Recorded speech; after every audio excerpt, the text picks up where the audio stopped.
இந்த உலகத்துல நிலையில்லாத பொருளுக்கு ஆசைப்பட்டு அது கிடைக்காம போனது உண்டு.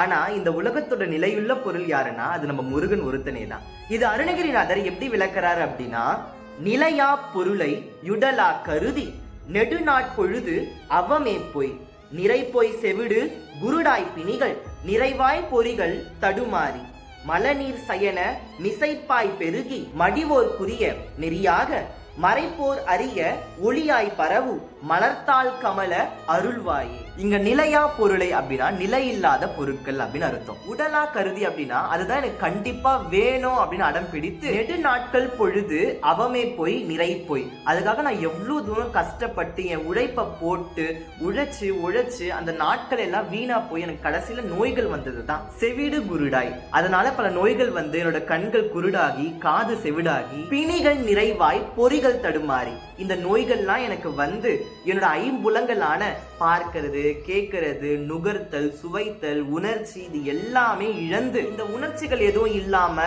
எனக்கு மலம் வரதும் தெரியாம சிறுநீர் கழிக்கிறதும் தெரியாம தனிச்சலின்றி படுக்கையின் மேல் இதையெல்லாம் பெருகி மடிவேற்குரிய நெறியாக மறைப்போர் அறிய ஒளியாய் பரவும் மலர்த்தாள் கமல அருள்வாயே.